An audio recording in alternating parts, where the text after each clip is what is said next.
Strateško razvojno inovacijsko partnerstvo, materiali kot končni produkti oziroma na kratko SRIP-MAT Pro odlikujejo plodne povezave med podjetji in institucijami znanja, kar se odraža tudi v razvojno-raziskovalnih projektih. V sklopu predstavitev novih dognanj, novih tehnologij, novih pristopov pod skupnim naslovom Širimo obzorja, tokrat predstavljamo dva projekta, ki sta primer izjemno uspešnega modela tovrstnega sodelovanja. Predstavili pa vam bomo tudi kompetenčni center, ki je namenjen dvigu ključnih kompetenc zaposlenih.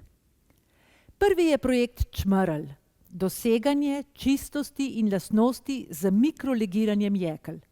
Osnovni koncept projekta je identificirati primerne mikrolegirne elemente ter raziskati njihov vpliv na končne lastnosti obstoječih in novih jekel. Predstavil vam ga bo dr. Jaka Burja z Inštituta za kovinske materiale in tehnologije. Drugi projekt, ki odraža odlično sodelovanje institucij znanja in podjetij na področju aluminija, pa je projekt Martin, modeliranje termomehanskega procesiranja aluminijevih zlitin za vrhunske izdelke. Predstavil vam ga bo dr. Peter Cvahte iz podjetja Impol 2000. Z veseljem pa vam predstavimo tudi kompetenčni center za razvoj materialov kot SMAT 2.0, ki deluje pod okriljem SRIP-MAT Pro in ga vodi podjetje Kadring skupine Impol. In o njihovih načrtih, dosežkih pa vam bo spregovorila vodja kompetenčnega centra Urška Kukovič-Rajšp. Prijazno vabljeni k ogledu.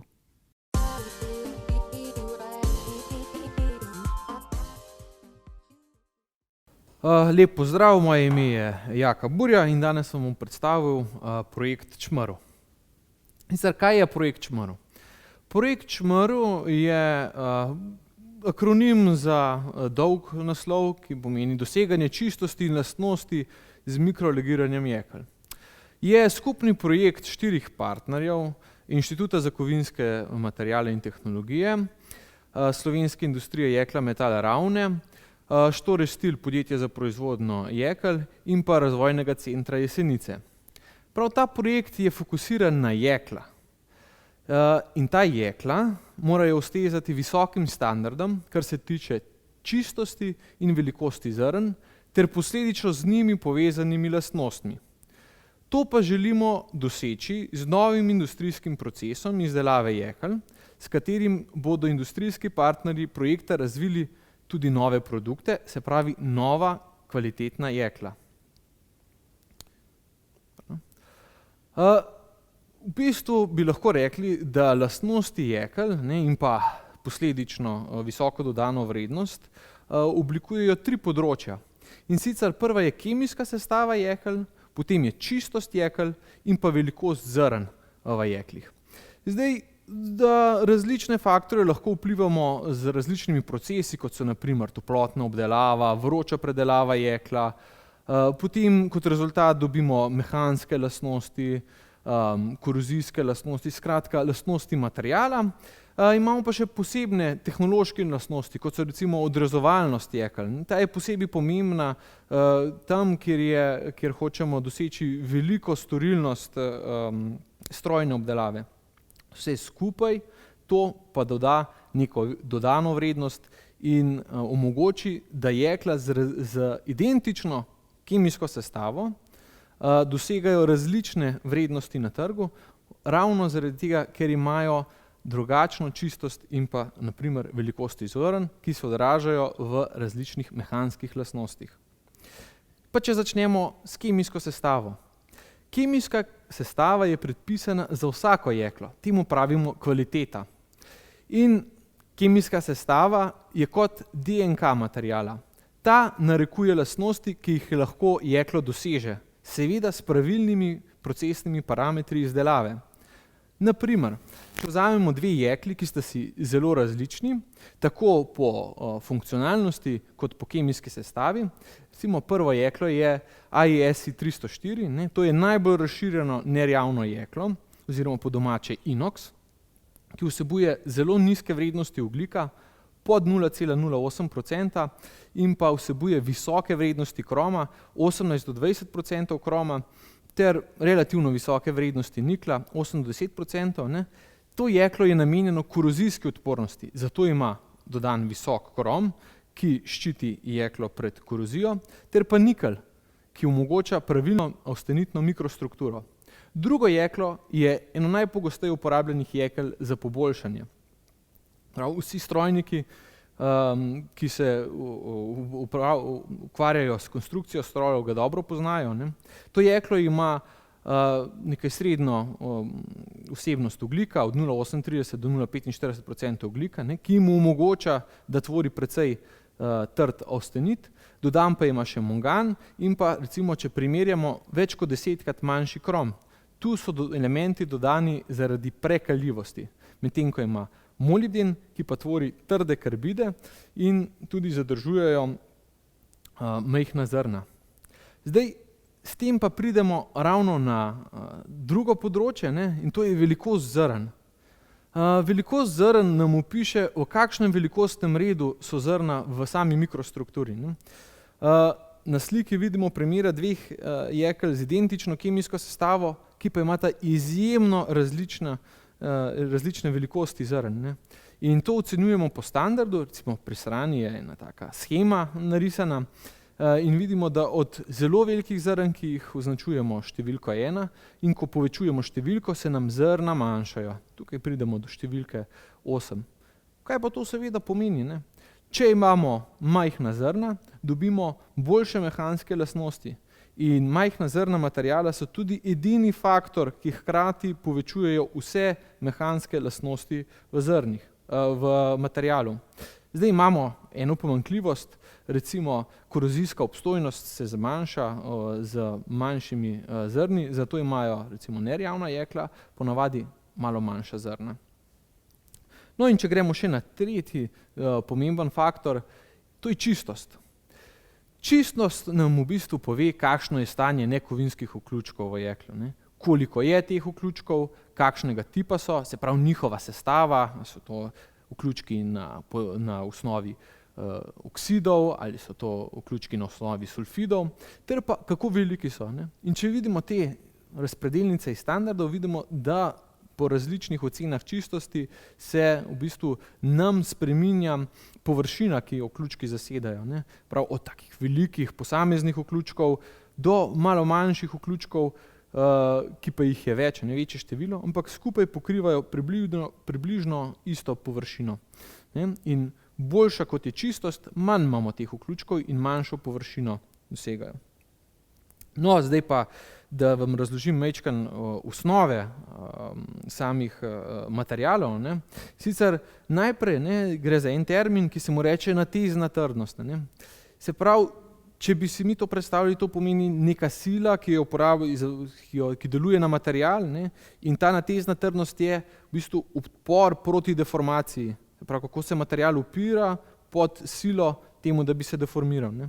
In zdaj v stroki temu rečemo napetost tej sili, ne. Se pravi, to je sila ulomljeno z presekom, raztezek je pa ta deformacija. Ne. In vidimo, da imamo pri materialih različne dele. Najprej elastični del, do koder ga lahko deformiramo in se material nazaj vrne v prvotno obliko, potem pa pride do tečenja materiala, plastičnega dela, ko pa material steče, se trajno deformira in na koncu pretrga. Druga taka zelo pogosta mehanska lastnost je pa trdota. Ne. V osnovi je trdota odpornost materiala proti vtiskovanju. Ne. In tudi tako jo testiramo. Pravi, pri trdoti vedno vtiskujemo nek tujek v samo matrico. In na sliki vidimo primere trdot po Vickersu. Tukaj vtiskujemo diamantno piramido in večji, ko je vtisek, manjša je trdota materiala. Na primeru imamo recimo zvar, kjer se v različnih conah zvara spreminja ta trdota. Zdaj, trdota je sama po sebi pomembna za aplikacije, kjer je pomembna obrabna obstojnost, recimo v ležajih. Posredno pa je trdota tudi indikator natezne trdnosti in pa za jekla, ki jih dobro poznamo, po toplotni obdelavi tudi indikator drugih lastnosti. In še ena taka pomembna lastnost je udarna žilovost. Udarna žilovost nam pove, koliko energije prenese nek material ob udarcu, preden se prelomi. In tukaj ocenjujemo samo vrednost energije, ki jo določimo s takim nihalom, ki mu pravimo Sharpeejevo kladivo, ter pa z mikrostrukturno oziroma z fraktografsko analizo vzorca. Določimo delež krhkega preloma. In tako dobimo recimo graf, kjer kaže, kako se s temperaturo nižajo vrednosti udarne žilovosti materiala in povečuje krhek delež preloma. No, ker pa sodelujemo predvsem z podjetji, ki izdelujejo jekla, smo se mi fokusirali na proizvodnjo jekla. In zelo pomembna stvar je, da je v Sloveniji jeklo pridobivamo izključno z reciklažo. Pravi, mi smo zelo odvisni od pretaljevanja starega železa in smo tukaj izjemno zeleno usmerjeni. Mi nimamo primarne proizvodne jekla, uporabljamo le sekundarne surovine. In glavni talilni agregat je elektroobločna peč ali po kratko EOP. Se pravi, to je taka peč, kjer z elektrodami ustvarimo električne obloke in pretalimo jeklo. In ko to talino naredimo, gre naprej na bolj zahtevno obdelavo, ki jo pravimo sekundarna obdelava taline, oziroma kdaj tudi ponovčno metalurgijo. Prav tu imamo pa več faz, ki so zelo pomembne za samo jeklo. In prva, recimo taka, je dezoksidacija. Dezoksidacija je odstranjevanje kisika iz samega jekla. In kaj se zgodi? Običajno dodajamo elemente, kot so recimo silicij ali pa aluminij, ki nase vežejo kisik, ampak še vedno pa ostajajo te majhni, drobni, mikroskopski delci keramike v samem jeklu, in temu pravimo nekovinski vključki. Potem tukaj izvajamo homogenizacijo taline. Treba si predstavljati, da je to recimo 50-tonska peč in talina mora biti po svojem celotnem volumnu enakomerna tako po kemijski sestavi kot po temperaturi. In tu lahko tudi dosegamo končne kemijske predpise. Se pravi, kemijska sestava se ne spreminja več po končani sekundarni obdelavi. Če recimo talino vakuumiramo, odstranjujemo vampline, ki se raztapljajo med samim procesom, to so recimo vodik, dušik, konec koncev tudi kisik. Potem imamo operacije razžvepljanja, se pravi odstranjevanje žvepla iz taline. V nekaterih primerih potrebujejo jekla, posebej tista avtomatna jekla z boljšo sposobnostjo odrezavanja, tudi višje količine žvepla, zato jih nažvepljujemo. Posebej bi pa tukaj poudaril dodatek mikrolegirnih elementov, na čemer tudi sloni ves projekt. Naslednji korak, ki ga moramo prav tako upoštevati, je litje. Poznamo kontinuirno litje, ki se izvaja recimo v 2 naših jeklarnah, v Kronju Jesenice in pa v Štorah Stil, ter pa litijev ingote, ki ga poznajo v jeklarni Metal Ravne. Treba se zavedati, da je lita mikrostruktura groba in ima velika zrna. To pomeni, da ima slabe mehanske lastnosti in to je treba predelati. Jeklo tukaj še daleč od tega, da bi pokazalo svoje končne potenciale. Zato sledi vroča predelava, valjanje, kovanje.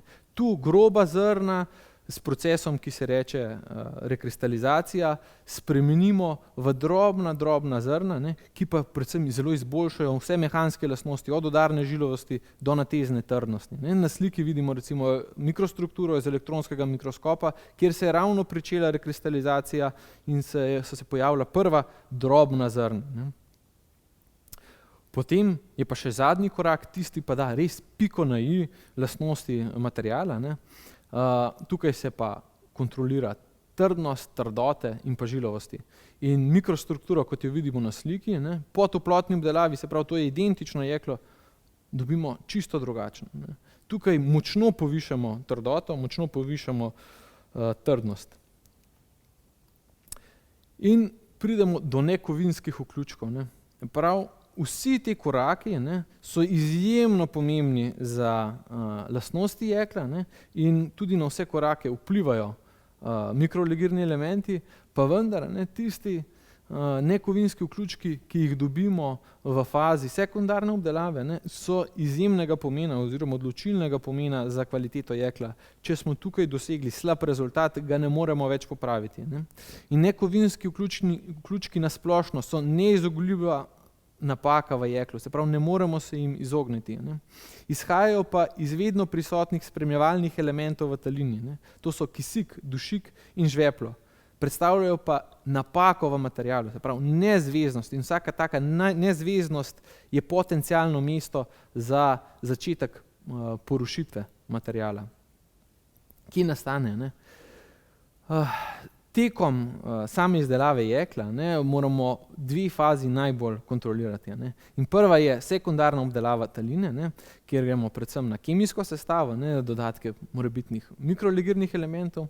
Druga faza je, kjer je pa v bistvu nastajanje nekovinskih vključkov kvečjemu posledica napake, ne, je pa litje, se pravi reoksidacija. Če talina pride v stik s zrakom in nas se veže zračni kisik, zajetje nečistoč, ne, se pravi razni pomožni materiali, kot so recimo livni praški, ki se lahko potegnejo v samo jeklo, ne.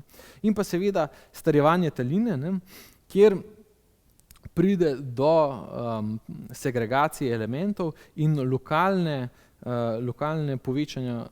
povečanja koncentracije nekaterih elementov, kot so recimo žveplo, ne, in nastanka sulfidnih vključkov, ne. Prav, predvsem se je treba zavedati, da nekovinske vključke narekujejo kemijske reakcije, ne. In tukaj so tipične kemijske reakcije za nekovinske vključke, recimo oksidacija silicija, ne, in nastanek silikatov, oksidacija aluminija, ne, in nastanek aluminatov. Če opazite, ne, so majčkeno drugače napisane te enačbe, zato ker silikati so pri temperaturah proizvodnje jekla tekoči, ne, in tvorijo take lepe okrogle vključke, medtem ko so aluminati trdni, krhki, ostrorobi vključki. Potem je tvorba manganovih sulfidov, ne, predvsem med starjevanjem, tvorba kalcijevih sulfidov. To je zaradi modifikacije aluminijevih oksidov, ne, in pride do nezaželene reakcije z žveplom, saj to so trdi vključki. Potem je tvorba titanovih nitridov, ne, ta je predvsem odvisna od lokalne koncentracije titana in pa dušika v jeklu, ne.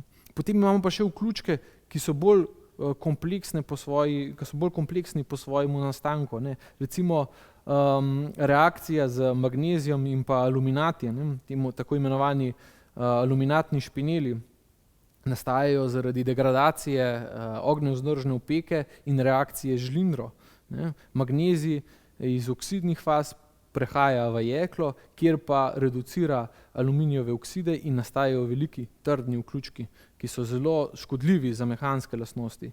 Ter pa zadnja, ne, modifikacija nekovinskih vključkov, ne, to je ena najbolj razširjenih metod za modifikacijo vključkov, kjer v zelo nizkih koncentracijah, se pravi mikrolegiramo jeklo s kalcijem in dobimo tekoče aluminate iz takih grdih oblik, ki imajo zarezne učinke, dobimo lepe okrogle vključke, ki so manj škodljivi za jeklo, ne. In zdaj, tukaj pa pridemo do rešitev, ne. In sicer cel projekt je sfokusiran na uporabo mikrolegirnih elementov za zmanjšanje samih vključkov in za izboljšanje lastnosti, ne. In tukaj smo v svojih poizkusih uporabili nekatere eksotične elemente, o katerih tudi literatura malo piše, se pravi, to so še precej neraziskana področja, ne. Eden izmed takih elementov je cirkon, potem itri, zdaj elemente redkih zemelj, ki jih najdemo recimo v posebnih zlitinah, kot so cer-mišmetal, sem dal skupaj, se pravi cer, lantan, niodim, praziodim.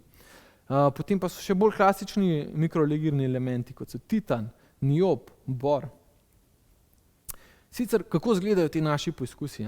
Trenutno smo v fazi zaključevanja vseh teh laboratorijskih šarž, in tukaj dobimo mi vložek, se pravi od industrijskih partnerjev, potem dodamo še legure, se pravi to so zlitine, predzlitine železa in pa elementa, ki ga hočemo še dodati. Recimo, če hočemo dodati titan, dodamo ga v obliki ferotitana.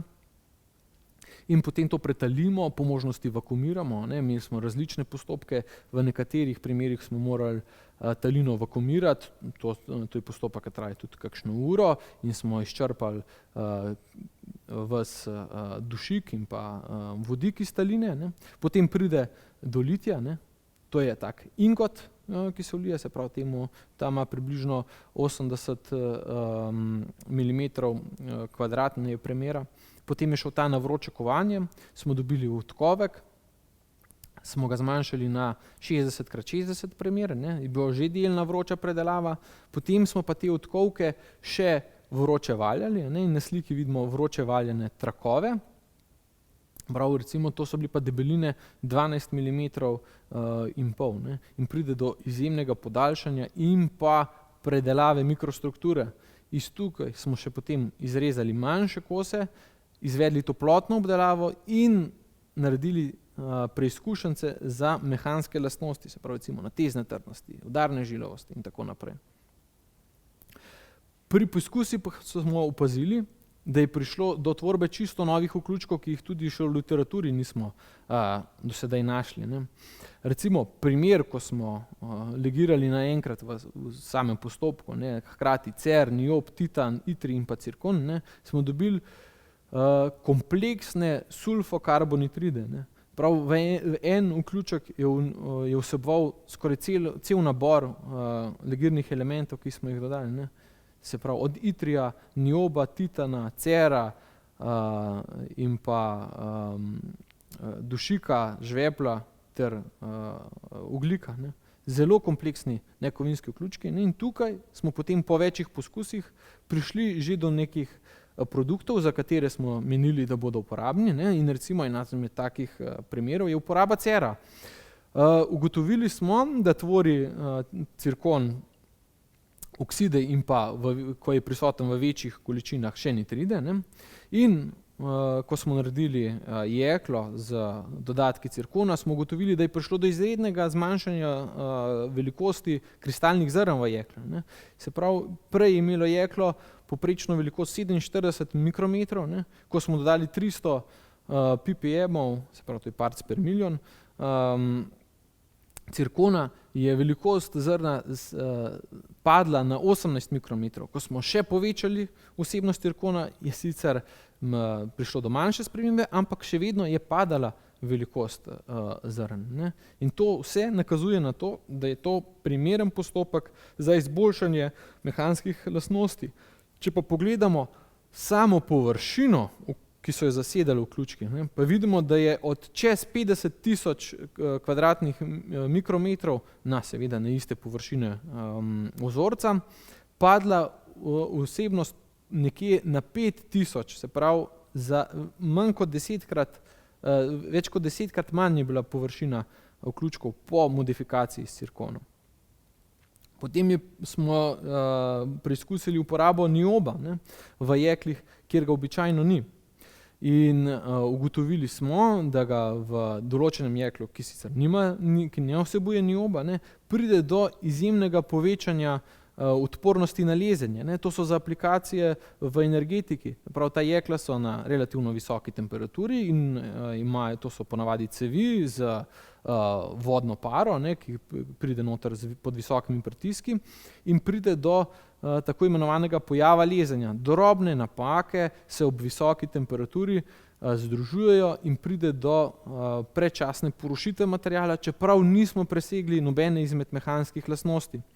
In vidimo, da smo dosegli skoraj 3krat daljše življenjske dobe pri pospešenih testih lezenja z mikrolegirnimi dodatki nioba.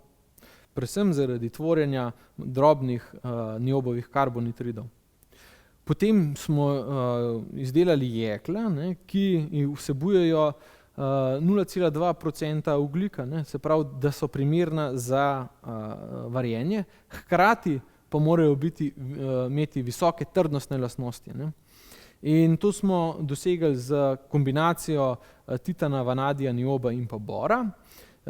Naredili smo različna jekla, ne, ugotovili, da imajo zelo majhna zrna, ne, saj so te mikrolegirni elementi blagodejno vplivali na zadrževanje majhnih zrn. Ne. Po drugi strani smo pa dosegli izjemno visoke natezne trdnosti, čez 1200 megapaskalov ob relativno visokih žilavostih, ne, ki so bile pri minus 40 stopinjah Celzija več kot 30 džulov.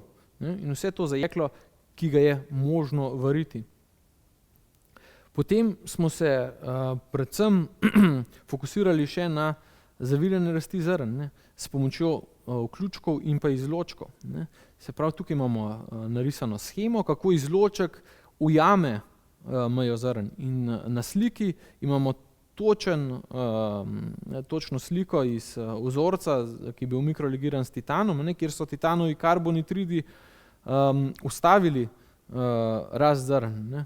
In to smo poizkusili še z dodatki nioba, titana, itrija in pa cirkona. Prav, sam poizkus je zahteval žarjenje na različnih temperaturah, 1050, 1100, 1150 in 1200 stopinj. Prav, pogledali smo vzorec, ko je prišel na temperaturo, po 30 minutah, po 1 uri, 2 urah, 4 urah in 8 urah, ter jih potem gasili v vodi, da smo zamrznili stanje. Ne. Prišlo je to, se pravi, tukaj smo analizirali 120 vzorcev, ne, kjer smo izmerili velikost zrn. In ugotovili smo, da ima recimo titan močan vpliv do 1100 stopinj Celzija, cirkon ima srednje močan vpliv do 1150, itrij je pa brez vpliva šele, ko so zrna izjemno velika nad 300 mikrometrov, ne, kar se pa pozna predvsem pri 1200 stopinjah Celzija. Ne. Niob pa ima rahel vpliv pri nižjih temperaturah, prav pod 1050 stopinj Celzija. Ne. Tukaj imamo recimo primere jekel, ne, ki so bile mikrolegirane in pa se pravi levi stolpec, kjer ni bilo mikrolegirano, in pa desni, kjer so manjša zrna, kjer je bilo mikrolegirano, ne, in vidimo, kakšna je razlika. Ne.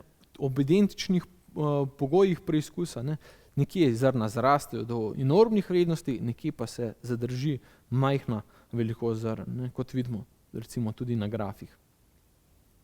Ostale aktivnosti, ki smo jih še izvajamo, oziroma jih še izvajamo, ne, so tudi analize vključkov v industrijskih šaržah, vpliv vključkov v industrijskih šaržah, ne, se pravi vpliv vključkov na mehanske lastnosti, na trajno dinamično trdnost. Reakcije mikrolegirnih elementov z opeko, ne, se pravi, to je tudi en pomemben faktor. Če želimo uvesti vse te eksotične elemente v sam industrijski proces, je treba poznati, kakšne so pa morebitne negativne posledice. Ne. Tukaj smo prišli do nekaj zelo lepih rezultatov, ne. Na sliki je recimo opeka, ki je reagirala s titanom, ne. Ugotovili smo, da je eden izmed takih zelo pogosto uporabljenih elementov titan, pa vendar je bil ta še najbolj agresiven, kar se tiče opeke, čeprav iz kemijskih reakcij tega nismo predvidevali. Ne. Potem smo delali še poskuse vpliva na vroče preoblikovanje, ne. Kako se spreminja se pravi temperatura in pa potek rekristalizacije v samem materialu, ne. Kako nekateri mikrolegirni elementi zamaknejo potek rekristalizacije in s tem dobimo manjša zrna. Ne. Vpliv na varjenje, kako spreminjajo grobo zrnato cono, ne, s pripenjanjem mej nekateri elementi. Potem pa še vpliv na trajno dinamično trdnost. Ne. Prav trajno dinamična trdnost, ne, je, kadar utripno obremenjujemo nek element in ta trdnost je po recimo milijon ciklih, ne, manjša, kot pa bi bila po enem samem ciklu. Ne. In če imamo zelo velike vključke, ne, se tam začnejo tvoriti praznine in pride do prezgodne porušitve materiala. Ne. Zdaj, zaključil bi pa to tako. Ne. Prav posebni dodatki mikrolegirnih elementov spreminjajo stanje nekovinskih vključkov. To smo nedvoumno dokazali. Ne. S tem lahko povišamo stopnjo čistosti jekla, lahko zmanjšamo velikosti zrn v jeklu, lahko izboljšamo celo odpornost na lezenje, ne. Omogoča nam tudi izdelavo naprednih kvalitet jekel z visokimi trdnostmi, ne. Imamo pa recimo že 2 objavi člankov v revijah z faktorjem vpliva in še 2 članka, ki sta trenutno sprejeta objavo, ne. Cilj na koncu pa je, da bomo validirali nov postopek mikrolegiranja v industrijskem okolju. Hvala lepa za pozornost.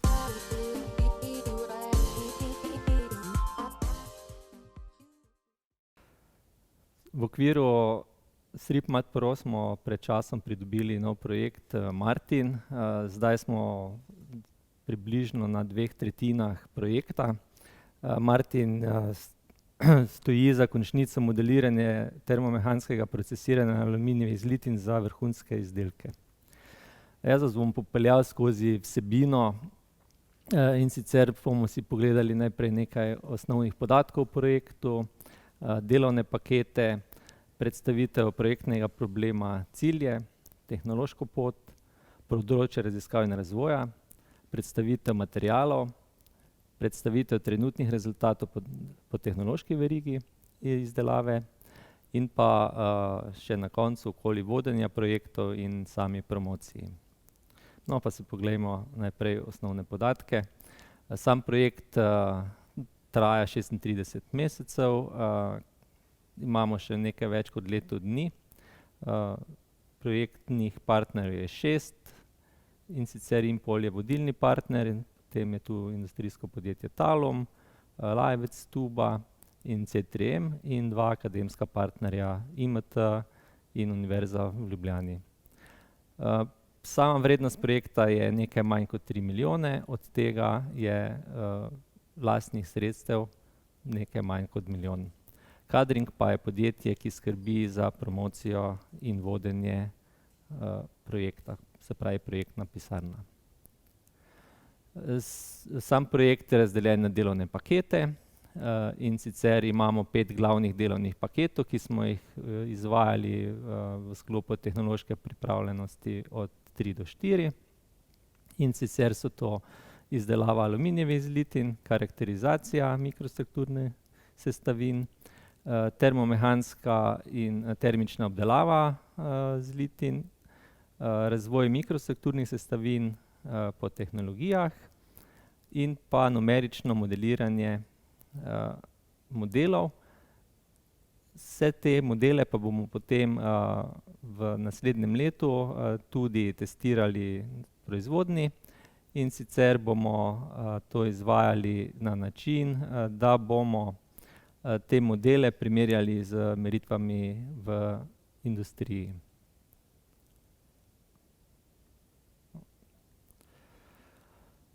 Sama predstavitev problema.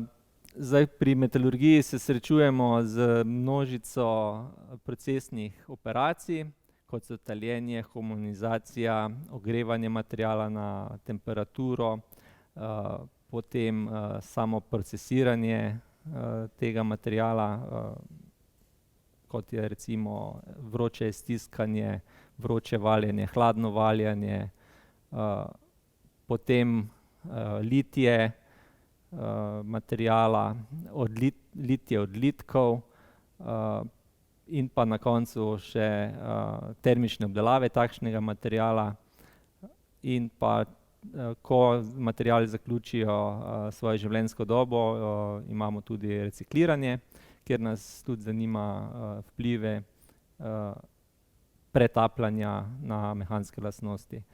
Potem je en cel tak sklop mikrostrukturnih osnov, kjer pogledamo, kako vplivajo različne mikrostrukturne sestavine na same lastnosti materiala, in pa ukvarjamo se z enim takšnim problemom, zaradi tega, ker imamo različne velikostne razrede sestavin. Moramo rešiti problem nekaj nanometrskih vpisov izdelkov do nekaj, bomo rekli, 1000 milimetrov velike preoblikovalne procese. Sam cilj projekta je zgraditi modele, ki bojo omogočali hitrejši razvoj novih zlitin, ki bojo zajemali termomehansko modeliranje, procesno pot in različne prostorske skale dogodkov v materialu in seveda, da jih znamo pravilno opisati, potrebujemo še karakterizacijo. Vse tole bo delano za aluminijeve zlitine.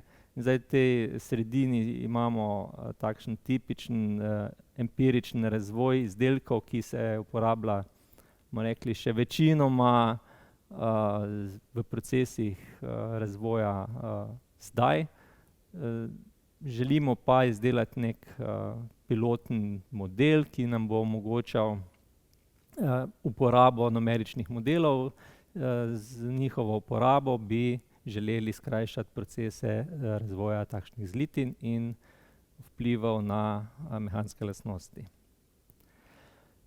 Če še na trenutek pogledamo procesno pot, vidimo, da se gibljemo v temperaturnem območju med 760 stopinjah Celzija in sobno temperaturo.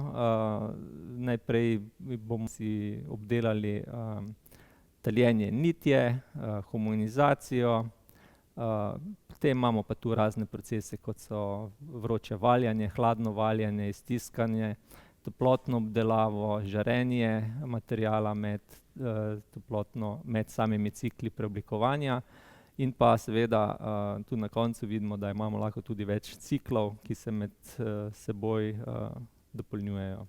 Vse to predstavlja en izziv, kako to povezati v celoto in preko tega priti do modela, ki nam bo omogočal hitrejši razvoj materialov.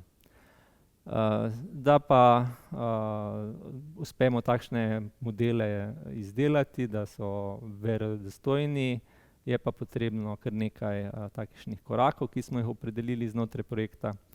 To je izdelava izbranih gnetnih in livnih aluminijevih zlitin.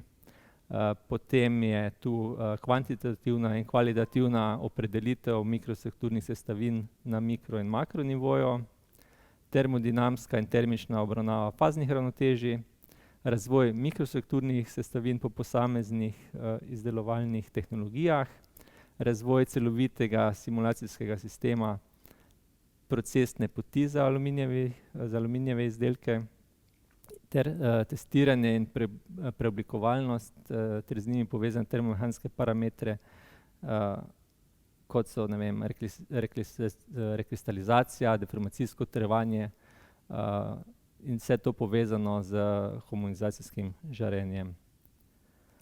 V sam projekt smo zajeli kar nekaj različnih zlitin.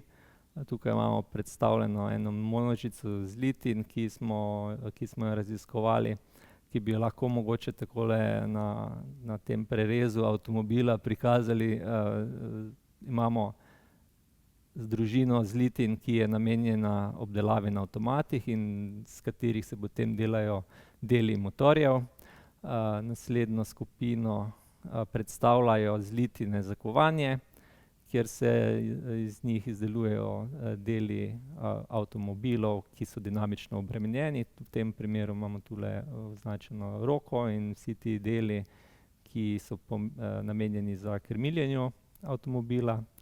Potem imamo tu skupino zlitin, ki so namenjene za izdelavo odlitkov. In pa na koncu imamo še zlitine, ki so namenjene za izdelavi pločevine. Vidimo, da imamo množico materialov, za moderne avtomobile pa je potrebno poiskati kombinacijo najustreznejših materialov za njihovo namembnost. Zdajle se bomo pa dotaknili še rezultatov, ki smo jih trenutno dosegli.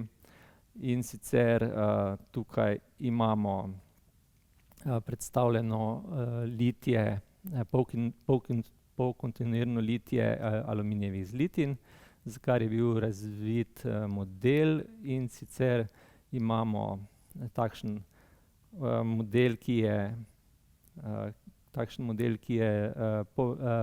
ki lahko simulira strjevanje zlitin na različnih skalah.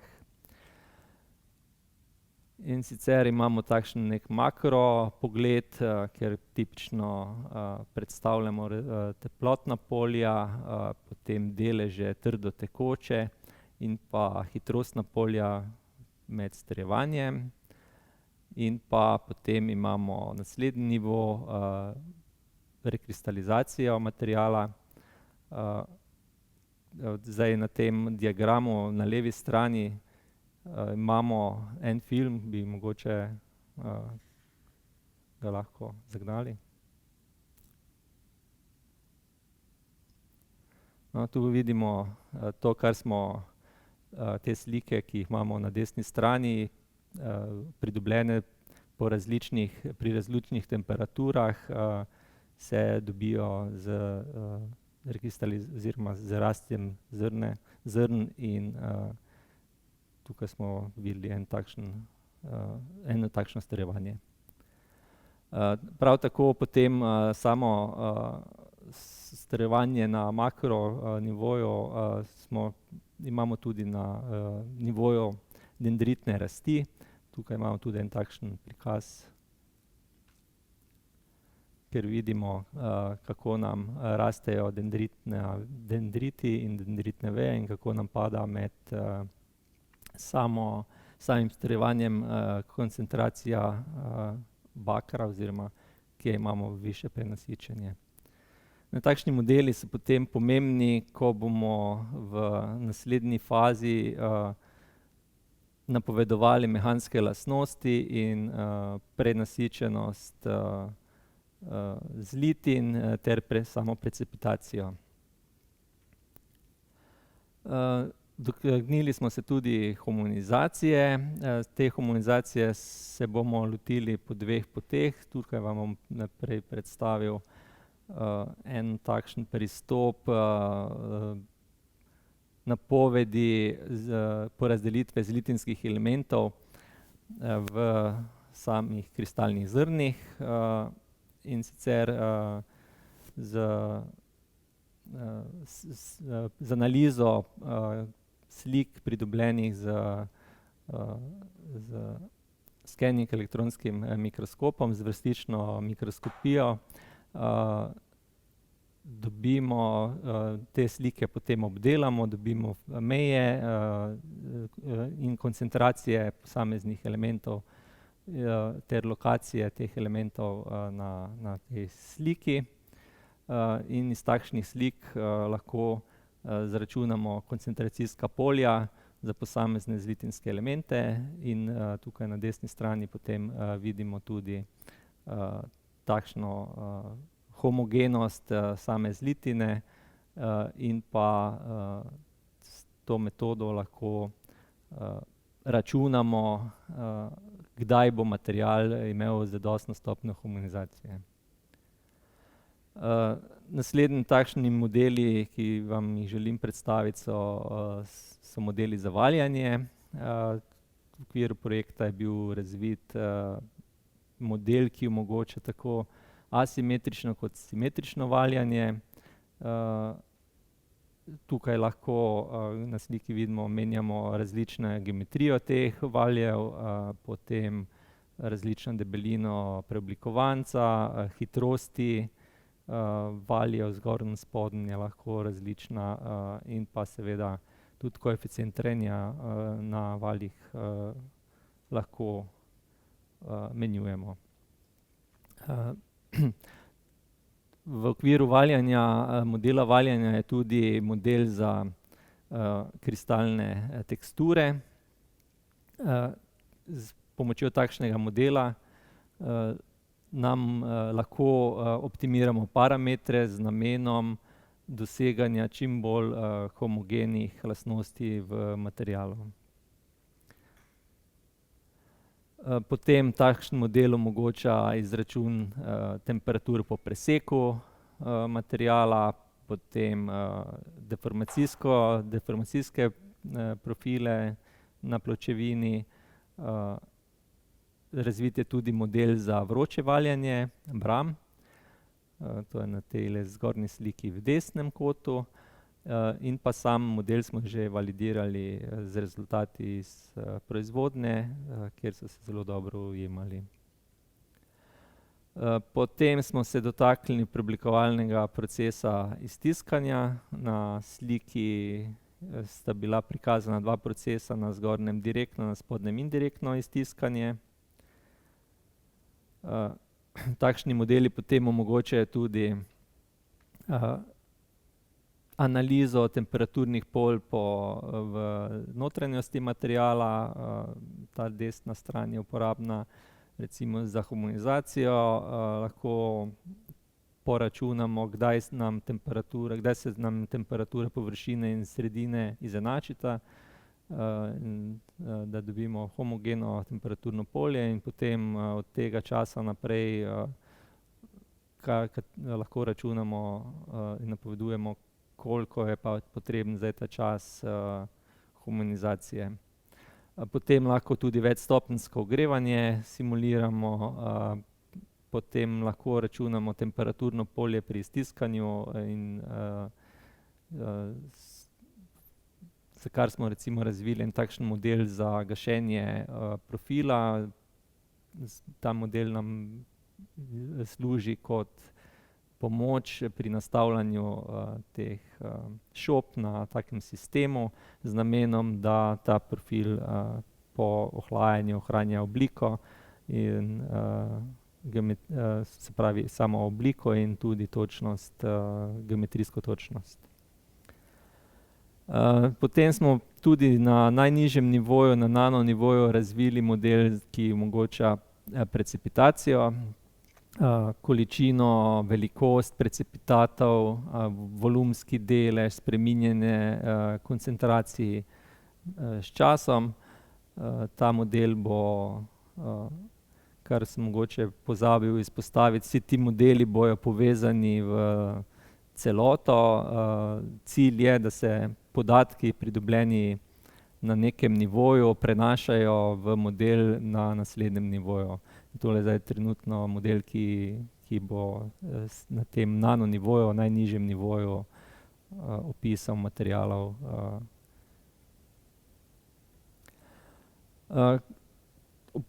Pri razvoju smo uporabili tudi eno množico raziskav.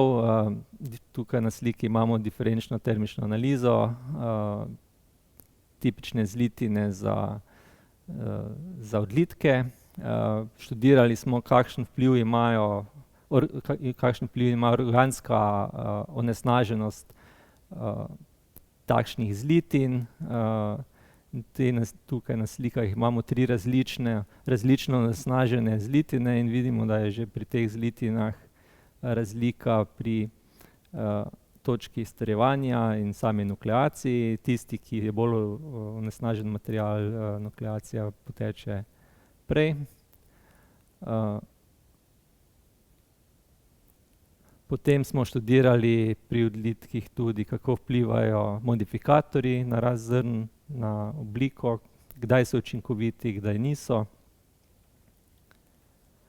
In pa potem, kako vpliva delež recikliranega materiala na mehanske lastnosti. Za samo vodenje projekta smo uporabili lasten produkt, kjer zdaj večina vas je navajena uporabe projektov. Mi smo pa razvili pa uporabili en model, ki smo ga razvili za lastno vodenje projektov, kjer se definirajo, se pravi, kdo je zadolžen za določen delovni paket, in potem sledimo tudi pri samorealizacijo nalog znotraj paketov, in pa omogoča tudi zajemanje kompletne dokumentacije na enem mestu, tako da imajo vsi projektni partnerji lahko dostop do te dokumentacije. In na koncu še bi dodal, promocija je zelo pomembna, informacije o projektu so dostopne na Impolovi spletni strani, pod sklopom projekti, in in v direktoriju Martin, se nahajajo projekti o Martinu. Moram reči, da čaka nas še eno leto intenzivnega dela na projektu. V tem letu želimo vse te numerične modele, ki so bili razviti, tudi validirati, izgraditi grafični vmesnik, ki bo omogočil lažjo uporabo teh modelov in pa omogočil bo povezljivost prenosa rezultatov iz modela na model. Hvala.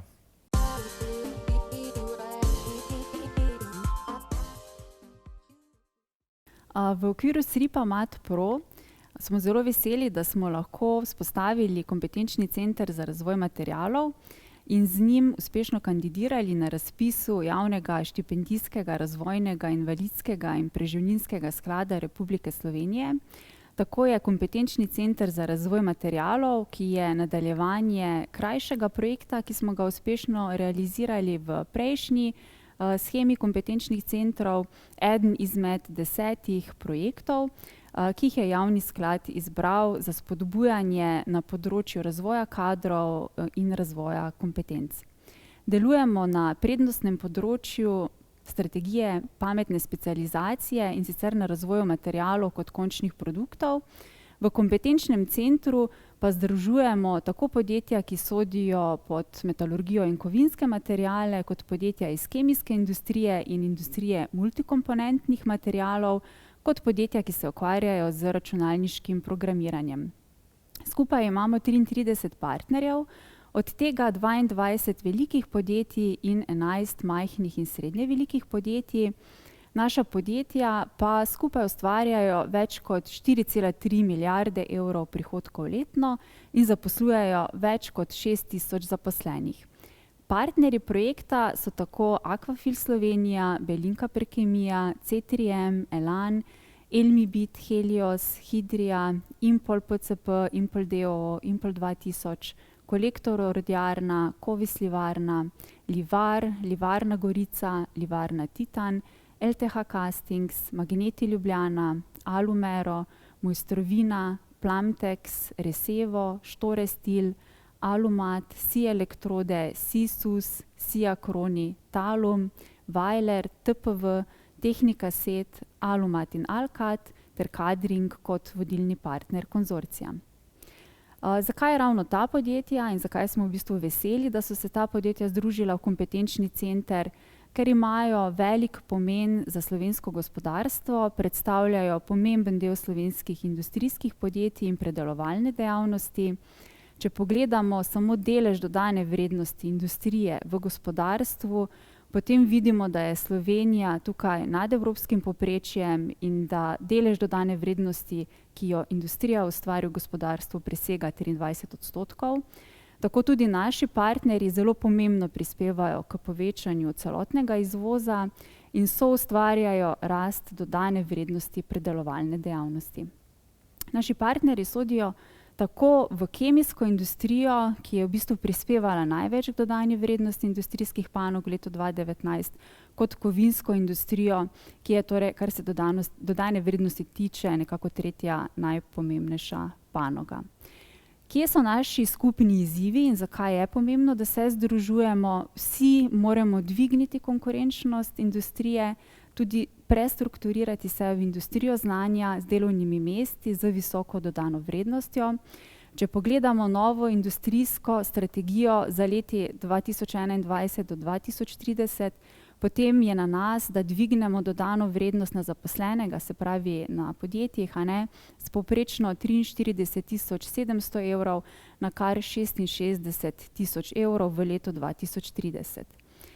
Zdaj, kje so tisti ključni zaznani manjki kompetenc, ki nam še manjkajo, da to lahko dosežemo? Na osnovi panožnega modela kompetenc, ki je bil pripravljen že v sklopu prvega projekta Kompetenčnega centra za razvoj materialov, smo na osnovi raziskav ugotovili, da so to predvsem kompetence, ki jih zahteva prehod v industrijo 4.0, se pravi poznavanje digitalizacije, robotizacije, programiranja, uvajanja vitke proizvodnje. Hkrati pa izboljšanje učinkovitosti raziskav in razvoja novih materialov, hitrejše uvajanje novih tehnoloških procesov ter vodstvene veščine in učinkovito reševanje problemov. Na osnovi tega smo zgradili tudi projekt Kompetenčni center KOCMAT 2.0 in tako imamo predvsem dva pomembna cilja. Prvi je, da podpremo SRIP-MAT Pro pri realizaciji načrta aktivnosti na področju razvoja človeških virov in da pripravimo novi program usposabljanja. Tako smo pripravili program Strokovnjak za digitalizacijo in avtomatizacijo proizvodnih procesov. Ta program, pa tudi druga skupna usposabljanja, ki jih izvajamo, ima cilj dvig kompetenc predvsem na področju recikliranja tako primarnih materialov, predvsem pa še toliko bolj na področju industrije 4.0, digitalizacije in avtomatizacije procesov. Poleg realizacije usposabljanj je naš cilj tudi uvedba novih tehnoloških postopkov. Zadali smo si za cilj, da realiziramo vsaj 2000 vključitev usposabljanja. Ta cilj smo nekako v 72% v prvem letu izvajanja že realizirali. Drugi cilj je prenos dobrih praks na področju avtomatizacije med samimi partnerji, boljša povezanost podjetij, pa tudi optimiziranje procesa spremljanja in planiranja proizvodnje v vsaj 4 podjetjih na osnovi novih pridobljenih kompetenc, potem nova uvedba avtomatizacije postopkov na vsaj 5 proizvodnih procesih, uvedba digitalizacije vsaj 5 procesov pri vsaj 5 partnerjih in povečanje deleža uporabe recikliranega materiala v proizvodnji za vsaj 5%. Če pogledamo, katere kompetence prioritetno gradimo, izbrali smo torej 20 kompetenc in na te kompetence se vežejo usposabljanja. Gre torej za digitalizacijo, robotizacijo in avtomatizacijo, gradnjo digitalne pismenosti in programiranja, uvajanje vitke proizvodnje, izboljšanje kakovosti tako procesov kot izdelkov, spodbujanje raziskav in razvoja materialov, uvajanja novih tehnoloških proizvodnih procesov in postopkov, spodbujanje trajnostnega razvoja in krožnega gospodarstva, upravljanje stroji, kompetence industrije 4.0, trajnostni razvoj in krožno gospodarstvo, se pravičujem, tu je napaka, se je ponovilo, oblikovanje in dizajn materialov, timsko delo, mentorstvo in prenos znanj, prodajne in nabavne veščine, vodstvene veščine, reševanje problemov, inovativnost, asertivno komuniciranje in glede na to, da gre za izrazito izvozno naravnana podjetja, tudi tuji jeziki. Kakšna je naša realizacija, vključitev usposabljanja? Nekako 72% cilja, kar se realiziranih usposabljanj tiče, smo v prvem, torej dobrem letu delovanja projekta, ki se je začel 2. septembra 2019, že uspeli realizirati. Trenutno imamo 916 vključenih udeležencev, cilj do 31. maja 2022, ko se projekt zaključi, je 1450 udeležencev in realizirali smo 1434 vključitev v usposabljanja. Kar se mi zdi predvsem pomembno je to, da so naša podjetja kljub epidemiji, kljub vsem težavam, ki jih je prinesel COVID-19, nekako strnila vrste in niso povsem zamrla usposabljanja tudi v teh časih, ko je to bistveno težje realizirati. Če pogledamo, katere kompetence smo prioritetno, na katerih kompetencah smo prioritetno delali, predvsem v zadnjem času so izpostavljene bile vodstvene veščine in reševanje problemov, pa tudi digitalna pismenost, vitka proizvodnja, prodajne in nabavne veščine, digitalizacija procesov ter uvajanje novih tehnoloških proizvodnih procesov in postopkov. Katere profile zaposlenih primarno vključujemo v usposabljanja? To so upravljalci strojev, vzdrževalci strojev, proizvodni delavci, komercialisti, vodje procesov digitalizacije, inženirji in programerji inženirji, pa tudi vodje drugih področij. Še nekaj utrinkov z usposabljanj. Kar nas veseli, je to, da v bistvu vsa podjetja ali pa 99% podjetij, ki so vključeni v kompetenčni center, so zelo uspešno se z usposabljanji tudi, so pač uspešno realizirala večji del usposabljanj, ki so jih imela v planu. Pomemben del kompetenčnega centra je tudi povezovanje partnerjev preko skupnih sestankov, zdaj v zadnjem času tudi preko online kav. V okviru novega programa usposabljanja pa smo si zastavili 10 modulov. Na teh 10 modulih predavajo tako strokovnjaki iz prakse, inštitutov, fakultet in do sedaj se je na teh predavanjih zbralo 40 udeležencev, ki prihajajo iz 23 različnih podjetij. Tako da so tudi ta skupna usposabljanja neka dobra priložnost za izmenjavo praks, pa mogoče tudi za pridobivanje novih stikov. Teh 10 modulov programa Strokovnjak za digitalizacijo in avtomatizacijo proizvodnih procesov sestavljajo najprej uvod v digitalizacijo, nato smo se ukvarjali s procesi in sodobnimi rešitvami s področja upravljanja kot izhodišče za digitalizacijo podjetij ter ključnimi kazalniki uspešnosti in digitalizacijo procesov.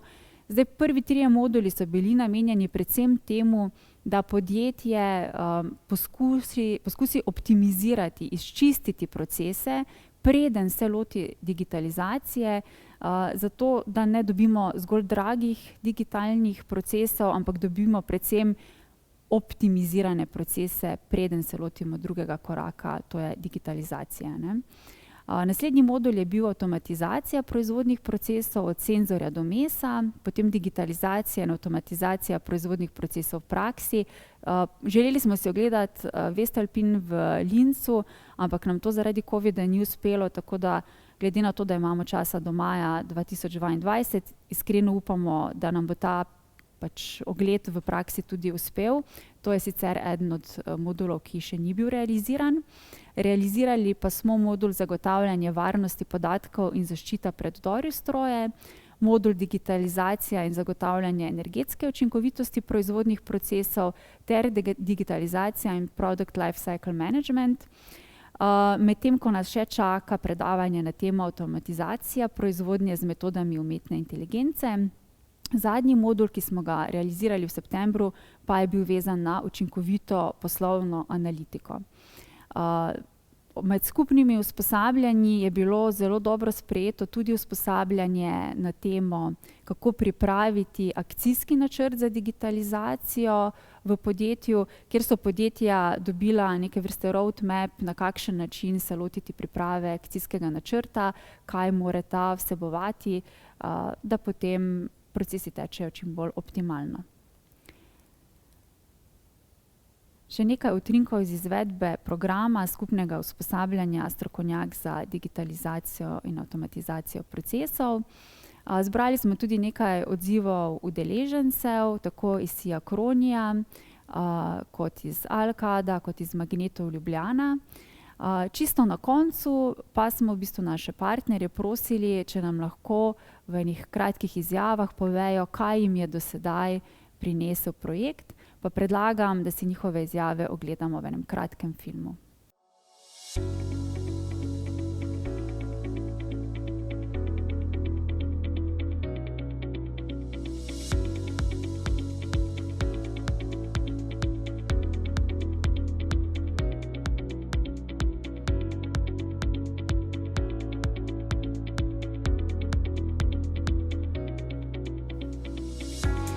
Kompetenčni center za razvoj materialov, ki ga vodimo v Kadringu, združuje 33 organizacij iz 3 različnih panog, in sicer s kovinsko-predelovalne industrije, multikomponente in premazi in pa IKT.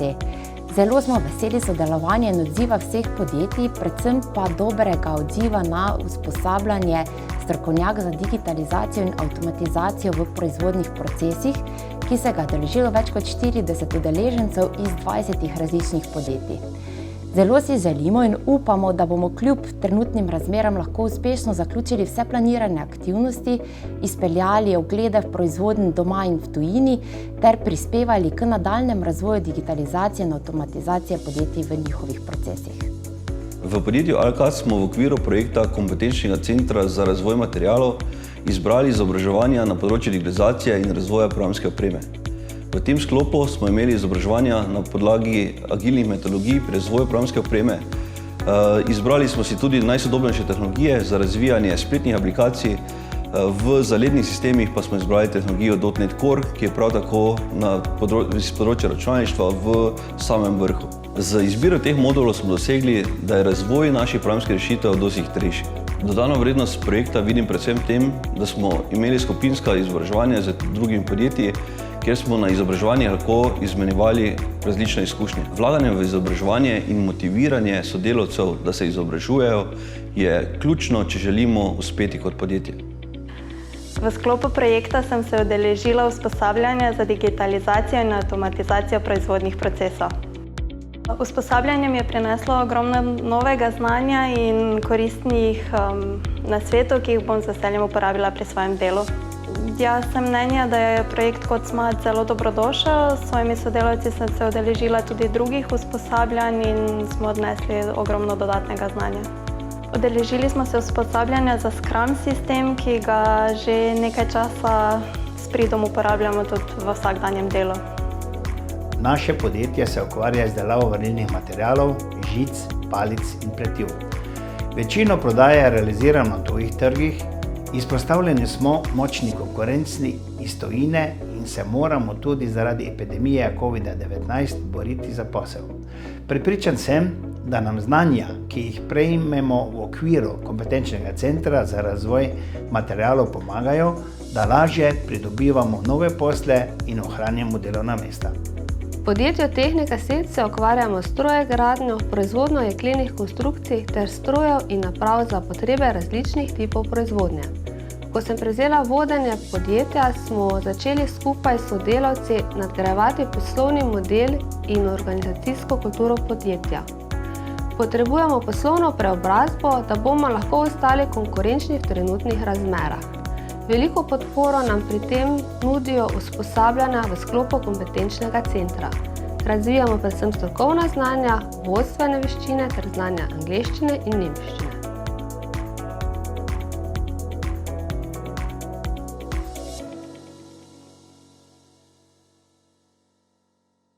Najlepša hvala za pozornost in skupaj zmoremo in upam, da bo projekt tako uspešno potekal še naprej.